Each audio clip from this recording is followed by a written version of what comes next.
session, a verdict is in.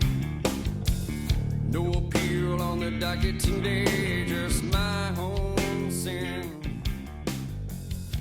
The walls cold and pale, the cage made of steel.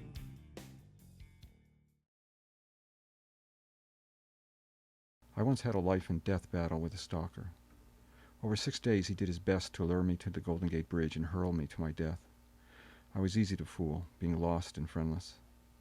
The 7-mile path from my cockroach-infested hotel took me through the Tenderloin's dark museum of lost lives, down to the marina, over a long elevated pathway to the bridge itself.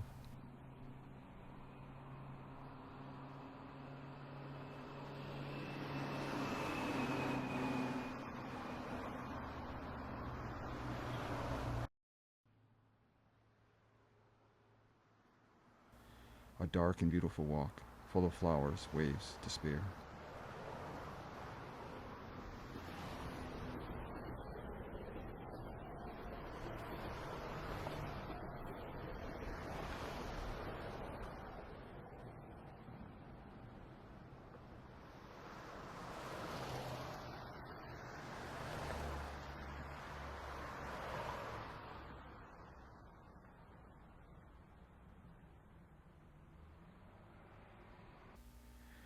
Arriving at the bridge's center, with only a brief hesitation, I grasped the railing, hypnotically focused on my pain.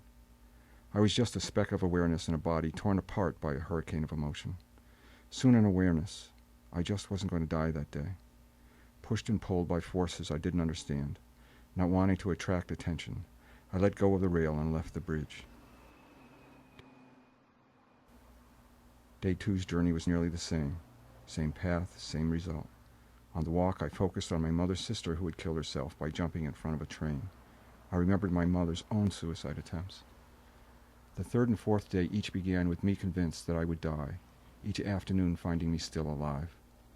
The moment needed to be perfect, but I was running out of time. Each day caused me to be more focused on loneliness and pain, and without money or a way to live after my week's rent ran out, despair. Day 5 found me still locked in that dark, mysterious embrace, surrounded by irritating beauty. Upon gripping the rail on day 6, my exhausted brain exploded with insight. I clearly saw the stalker within me, a lonely and raging 16-year-old who I had chained in a dark inner cell. Of course he was trying to kill his jailer. Not willing to allow him to cause my death, finally understanding the danger I was in, I left the bridge and asked for help at the closest hospital. The mental health system said I was some version of crazy, and locked the 2 of us up. But I wasn't insane, just needing to help my friend. We spent years together in rescue missions and mental hospitals. I became his protector and stopped being his jailer. My mother, in her own battle with her stalker and missing her sister, took her own life. I understand their struggle to survive. I honor their lives and decisions. Over time, I've learned to make friends with my former stalker. We take long walks together. And since he enjoys being rebellious, sometimes we write letters to the editor together.